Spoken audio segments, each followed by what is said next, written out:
Okay, what we have for today is solving logarithmic equations with the addition property. So we've seen how to solve logarithms where you just raise each side to the power of the log, the base of the log, right? So now we're going to look at, well, what happens if we have more than one log on each side, okay? So there's a rule in math that says this. If you have two logs with the same base, see, both of these have base A, right? You get to combine these two logs into one by taking whatever's being logged and multiplying each of this. So what we're going to do is we're going to write log A because the base stays the same. And then these two get multiplied. So this will just be B times C.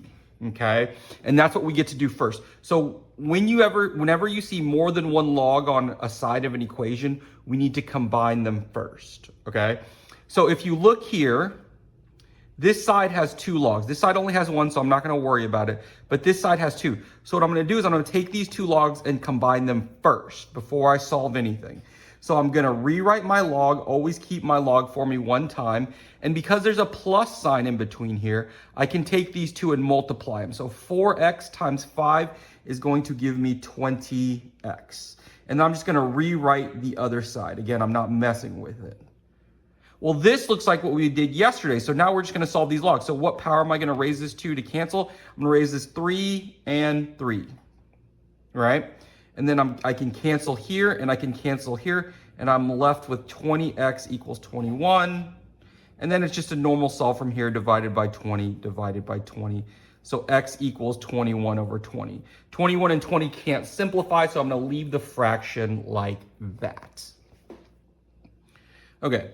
So I look on the same thing here, right? Here, again, I see two logs. Again, I'm not even looking at this side. I'm looking at this side. I have two logs here, so I have to combine them first. So what are we going to do first when we combine? I'm going to rewrite log 2. Since there's a plus sign in between, I'm going to take these two and multiply them. Now here I see a number and a parentheses. And I know we're normally used to seeing it the other way around, but we're still going to do the same thing. We're going to multiply. So this 3 is going to distribute to both of these. So this is going to become 3x plus 6 equals, and then again, I'm rewriting this side 3. Okay, so it still distributes the same way we're used to, even though they're kind of switched from what we're used to seeing. And now I'm going to solve this the same way. I see log 2 here, so what am I going to write here to cancel? I'm going to write a 2, and I'm going to write a 2, right? This cancels. This doesn't get to cancel, right? So 3x plus 6. Remember, check your chart that you get. 2 to the 3, if I look on my chart, is going to give me 8. And then from there, it's just a normal solve. Minus 6 minus 6. That gives me 2 equals 3x. Divide by 3, divide by 3. So x equals 2 over 3. And again, 2 over 3 doesn't simplify, so we're going to leave it just the way it is. And that's what we got for today. Let's go.